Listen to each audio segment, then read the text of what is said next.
Sa isang bansang puno ng ingay ng politika at kontrobersya, sino ang nagsasabi ng totoo? Sino ang nasa panig ng bayan? Welcome to Bayang Pinas, ang news channel na hindi takot maglatag ng katotohanan. Dito, pinag-uusapan natin ang mga isyong may kinalaman sa kinabukasan mo, politika, pamahalaan, at ang tunay na kalagayan ng ating bansa. Hindi kami bayad, hindi kami bulag. Sa Bayang Pinas, ang boses ng mamamayan ang tunay na headline. Kaya kung sawang-sawa ka na sa mga baluktot na impormasyon at scripted na kwento, dito ka na. Dito sa Bayang Pinas, tayo ang bantay at boses ng bayan.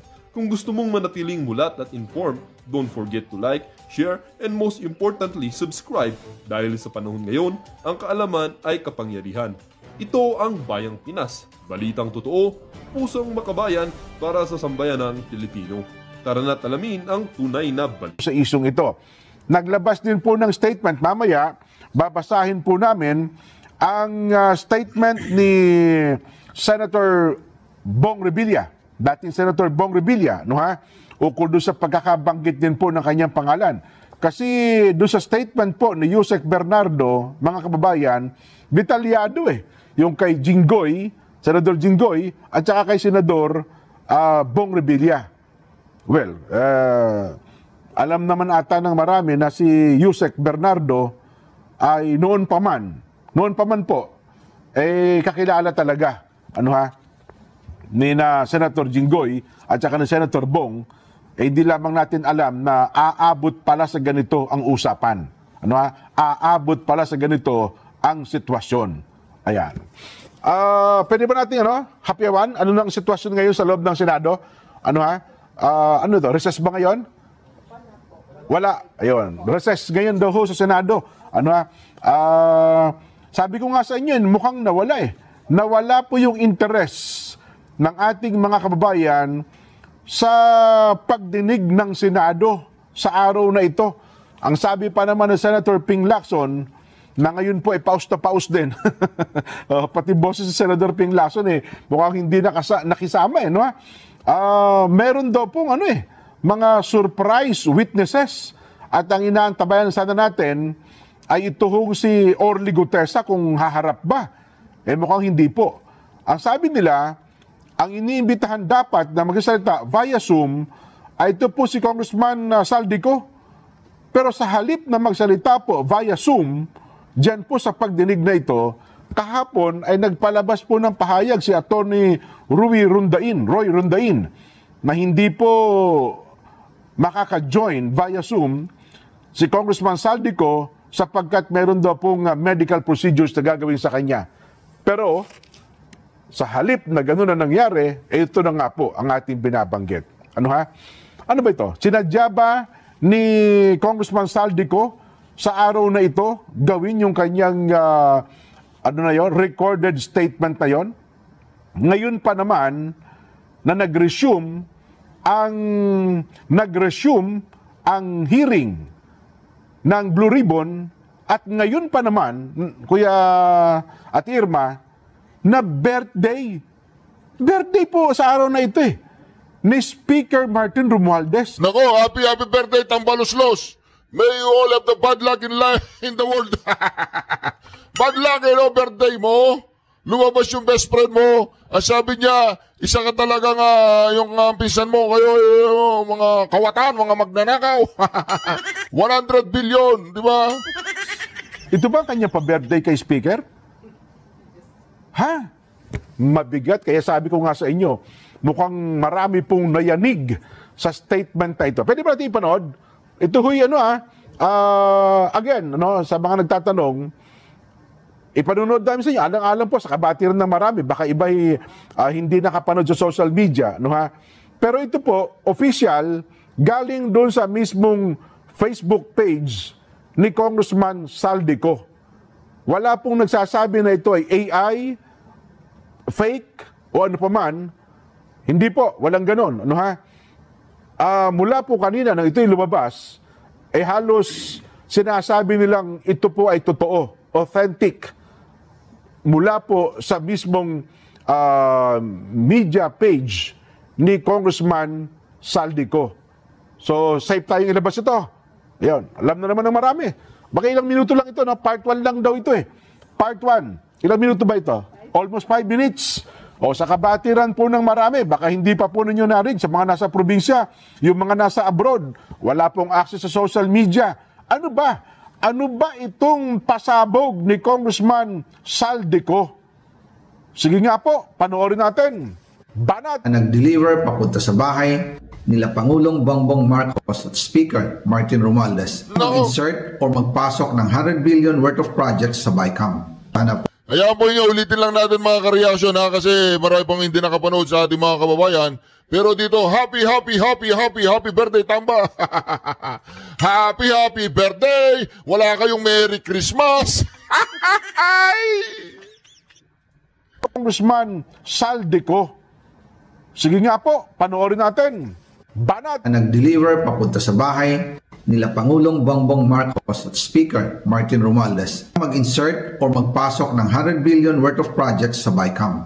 Sana po ay hindi nila ako mapatay bago ko mailabas ang lahat. Ginawa ko lang ang utos sa akin.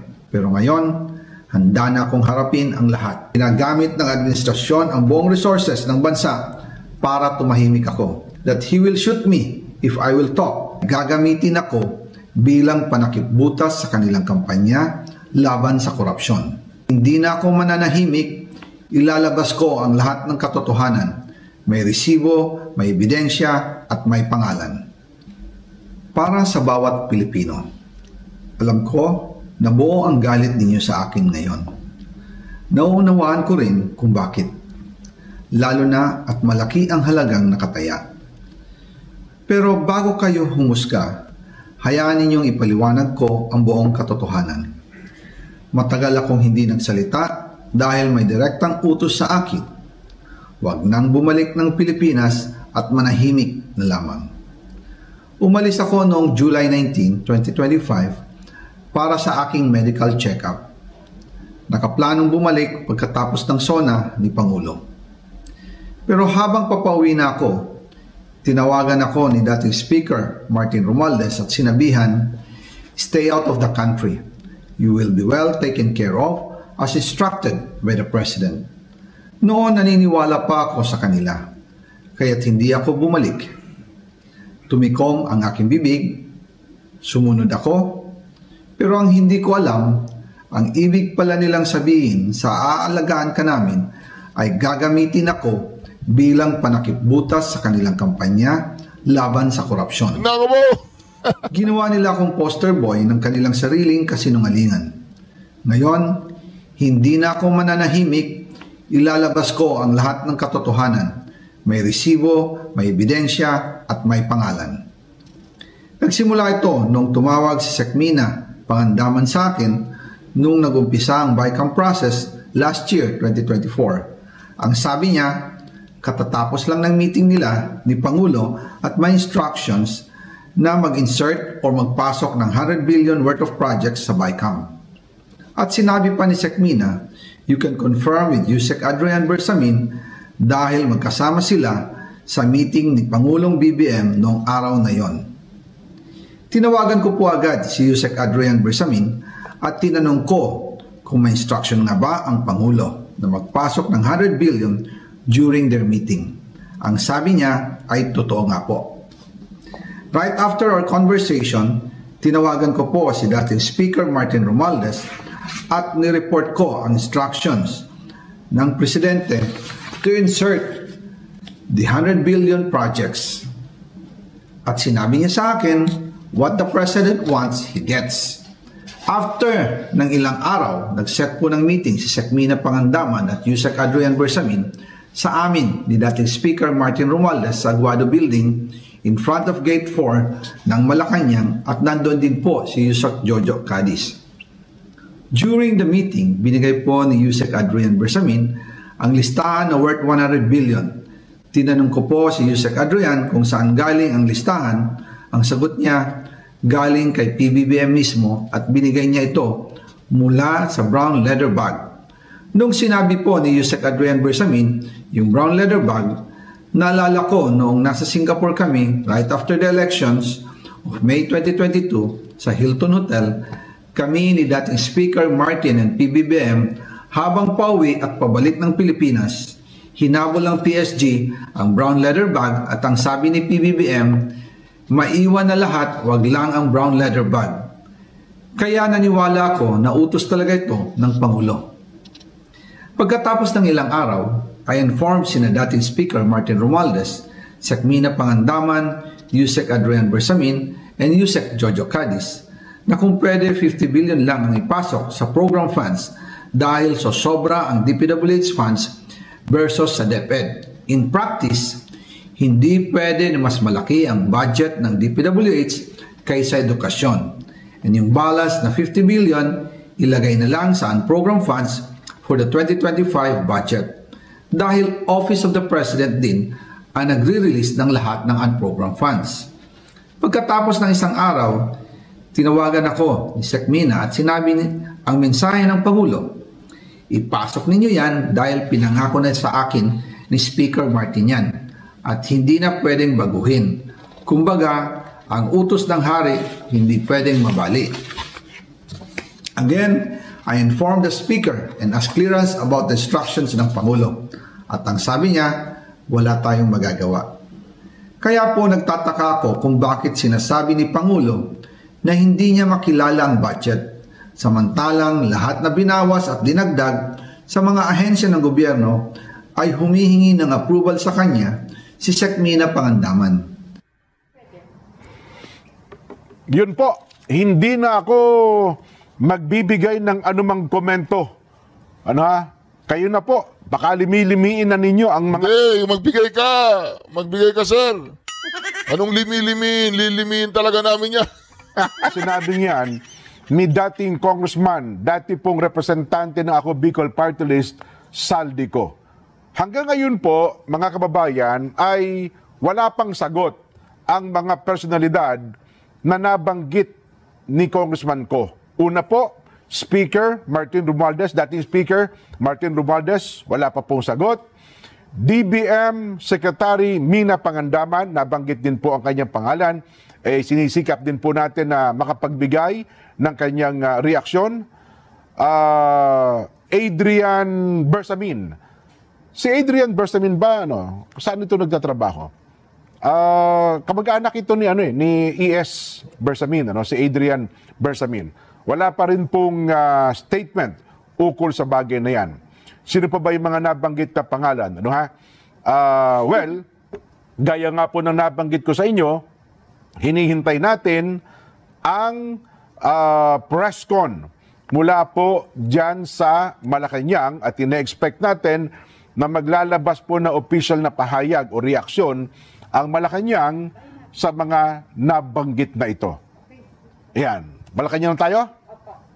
Yan. Punta tayo ng Malacanang. Malacanang, panoorin po natin.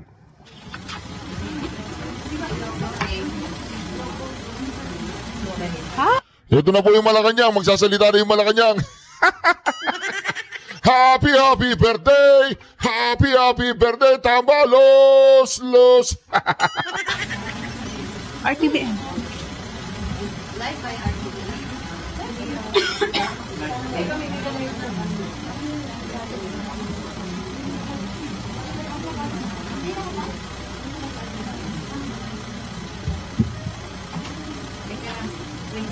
Sige. Ang humarap po mismo, mga kababayan, PCO Secretary Dave Gomez po mismo. Akala ko si Auntie Claire. Yan po mismo. Ang nakikita niyo po na magpe-press con ngayon at sasagot ay si Secretary Dave Gomez. At ang kanyang official statement may kinalaman po sa bagay na ito at direkta nga ba sasagutin? Pakinggan na natin. Completely without basis in fact. All the charges leveled against the President are pure hearsay. Let us not forget President Marcos Jr. himself exposed all these flood control anomalies and has taken numerous steps since to ensure that the guilty are brought to justice, the stolen wealth recovered, and the system is fixed to avoid any of this from happening again. Rep. Saldico should come back to the country and sign everything he said under oath with the proper judicial authorities. Thank you. Secretary Amina Pangandaman of DBM. Yun lang? Wala na? Yun lang? Wala na? Si Auntie Claire, tawagin niyo si Auntie Claire. Papasukin si Auntie Claire.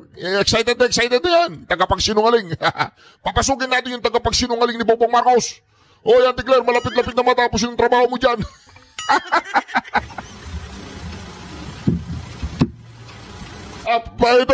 Ito, pangandangan. Nabanggit ang pangalan. Ano pangalan ng pangandangan? Yung DBM. Ito lang, pangandaman. Magandang hapon po sa ating lahat. All appropriations ordered by the President is already in the National Expenditure Program. That is why it is called the President's Budget. So we reject any insinuations about it. The BICAM is purely under the power of the legislature. We respect and strictly follow the budget process, and all our actions are above board. Kung maaalala niyo po ang proseso ng budget, ginagawa po ng executive ng 6 na buwan ang ating President's budget. Walang problema dyan. Yung 100 billion, sinabi na nga ni Saldico pagtatakpan mo pa Pero pabayaan kitang magsalita bago ko tawagan si BBM kung kailan siya bababa. Oy, Papa Marol! Out! Resign! Ano pang hinihintay mo dyan? Bulok ka na! National Expenditure Program. Ayon sa Constitution, we have 30 days after the State of the Nation Address para isubmit ang National Expenditure Program sa Kongreso. At ayon din sa Constitution, pagkatapos natin masubmit po ang budget sa Kongreso, magkakaroon po tayo ng briefings, di po ba? So ginawa din po yan ng executive para ma-explica po kung ano ang laman ng President's budget at ng National Expenditure Program. Pagkatapos po nun, magde-deliberate na po sila. Wala na pong role ang Office of the President, ang executive sa BICAM. Yun lang po. Maraming salamat po. O syempre, pag may utos si Bongbong Marcos, sabi nga ni Saldico, ang utos ng hari ay hindi mababali. Pag nagsinungaling ka, pangandaman, pag nagsinungaling ka, ma'am, ayusin mo. In-explain na nga ni Saldico, di ba? Sangkot kayo. Secretary Dave Gomez of Secretary Amina Pangandaman. We now have Undersecretary Claire Caso, the Paras Press Officer. Ito na po. Simulan na natin ang putak. Oy, tagapagsinungaling na Malacanang, welcome back. Magandang araw, Malacanang Press Corps. Katatapos lang mag-ulat ng Pangulo kahapon ng mga nagawa upang mapanagot ang lahat ng sangkot. Oy, wala na po yung ginawa po ni Bongbong Marcos kahapon. Nawala na po na saysay, di ba? Nawala na saysay. Si Auntie Claire, ito, nawala tayo Napindot ko kasi malikot yung kamay ko di ba? Parang si Bongbong Marcos lang malilikot yung kamay. Have Undersecretary Claire Caso, the Paras Press Officer. Magandang araw, Malacanang Press Corps. Katatapos lang mag-ulat ng Pangulo kahapon ng mga nagawa upang mapanagot ang lahat ng sangkot. Sa loob lamang ng 3 buwan matapos ibunyag ni Pangulong Ferdinand R. Marcos Jr. ang mga irregularidad sa mga maanumalyang flood control projects ng bansa, marami na ang mga lumutang na personalidad at ang kanilang mga di umanong kinalaman dito. Kabilang narito ang dating kongresistang si Zaldico. Ang pagkakasangkot ng pangalan ni Zaldico ay bunga ng mga ebidensya, mga testimonya at mga di umanong pagpapayaman niya na makikita sa mga ari-ariang naipundar nila. Dahil lumiliit na ang mundo ni Zaldico, kailangan niyang umiwas at iiwas ang sarili? Hindi, lumiliit din ang mundo ni Bongbong Marcos. Pati yung mundo mo, kayong dalawa, magtanan na kayo. Doon sa Hawaii kayo pumunta, Hawaii. At mag-name drop kahit walang katibayan at laway lang ang puhunan. Para masagip ang sarili sa paratang ng pagnanakaw sa kaban ng bayan at mapalitaw na siya ang biktima, siya ay magtatahi ng maling kwento laban sa ibang tao. Magtuturo ng iba, puwera ang sarili niya, kahit na ang ari-arian niya at ng kanyang pamilya ay nagsusumigaw ng ebidensya laban sa kanya. Ang kanyang naging pahayag, mas nagbunga pa ito ng maraming katanungan imbes na sagutin ang kanyang papel dito sa sinasabing anomalya. Lahat ng mga sinasabi ni Zaldico ay pawang mga imbento lamang, walang basihan, walang ebidensya. Umuwi muna siya sa Pilipinas at sumpaan ang kanyang mga sinabi at harapin ang mga demanda o kaso laban sa kanya. Pakatandaan natin, nagsimula ito sa sinabi ng Pangulo sa kanyang Zona 2025. Mahiya naman kayo. Bakit niya pasisimulan ang malalimang pag-iimbestiga? Mag-establish ng ICI, Independent Commission to investigate the anomalous flood control project. Pasensya na po kayo mga kareaksyon kung naiirita kayo sa kanyang pagmumuka at sa kanyang boses. Kailangan lang nating pakinggan. Mantakin po ninyo, hindi pa inabot ng 1 taon sa dahig ang Pangulong Duterte. Sila-sila na ang mga kalaban ay nagkakagatan. Sila-sila na ang mga kareaksyon na nagkakalaglagan. Di ba, hindi pa kumikilo si BP Sara. Sila-sila na ay talagang nagtitiraan na. Hindi na natin kailangang mag-iganti. Dahil sila-sila ng mismo ngayon ay nagbabanatan, naglalaglagan. Ngayon, yung pinklawan, tsaka mga dilawang umaalingasaw, sila po ngayon mga kareaksyon ay umiiyak sa isang sulok. Umiiyak na sila sa isang sulok kasi yung kanilang puppet na si Bongbong Marcos ay malapit ng lumayas ng Malacanang. Browner! Martial law na ba yan o hindi pa? And other infrastructure kung ang Pangulo ay may kinalaman dito. Logic! Hindi ba dapat na iiwasan niya ang issue na ito kung siya mismo ang mapapasok? Ang investigasyon na sinimula ng Pangulo ay unti-unti nang nagbubunga. Malinaw na ang mga pangyayari. Papalapit na ng papalapit tayo sa katotohanan. Kaya't pinipilit ilihis upang makaiwas ang mga tunay na may sala. Kayo ang naglilihis eh. Palagay ko mga kareaksyon, mapapauwi na si Zaldico niyan. Ang gagawin ni Remulla niyan, yung kanyang passport, i-cancel yung passport, susulat na sa Interpol. Pagdating sa Pilipinas, ikukulong si Zaldico. Pagkakulong kay Zaldico, hindi na makakapagpa-interview tsaka makakapagsalita. Sa katarungan. At handa na po akong tugunan ng inyong mga katanungan. Maricel Halili from TV5. Yusek, magandang hapon po. So ano po ang plano natin kay Congressman Zaldico? Because I understand ang sinabi ni Presidente, we cannot cancel his passport. Pero ano po yung plano natin ngayon para mapauwi siya dito sa Pilipinas? Ito po ay nasa kamay na rin po sa ating pagkakaalam ay may pending na po mga complaints na naisampa sa kanya. At sana po ay mapabilis na rin po ng ombudsman ang mga pagresolba sa mga kaso na ito at kung sila ay makakapagrekomenda, kung ano man naman i-recommend nila for dismissal or for filing of the case to the Sandigan Bayan, sana mapabilis na rin po. Kasi ang taong bayan po ay naghihintay na rin ng mabilisang aksyon. Hindi po siya mapapauwi sa ngayon dahil ang naaayon po sa batas, ang hindi pa po nakakasuhan at tinuturing na pugante dahil wala pa pong warrant of arrest na nai-issue ang court, o kaya ay siya naman ay hindi pa naman convicted at siya'y tumakas. At hindi natin masasabi na yung kanyang passport ay naisagawa at nai-issue ng, through a fraudulent act. So wala po pa kasi basehan para mag-file ng petition or application for cancellation of passport ni Zaldico and DOJ at malamang po madismiss po ito ng korte kung hindi po bibigyan ng basihan sa pagkakasila ng passport. Meron po kasing mga opinion like that of Senator J.V. Ejercito na once na considered as a national security threat, pwede naman na pauwiin at kanselahin yung pasaporte kahit na wala pang direktang kaso. Do you consider him as a threat? Or at least ang kaso po na ipapataw sa kanya or malamang na maisa pa sa kanya ay patungkol lamang po sa graft and corruption, maybe plunder, hindi po natin alam kung ano magiging kaso dito. But hindi po ito sa ating palagay ay makukonsidera na issue about national security. So, yun po. Sunod na tanong mula kay Raquel Bayan, Radyo Pilipinas. Yes, sir. Good afternoon. Isa po din sa mga accusation ni Zaldico, si Pangulong Marcos umano po, yung nag-utos ng 100 billion peso insertion, na karating na po kaya ito kay Pangulong Marcos. What was his reaction po?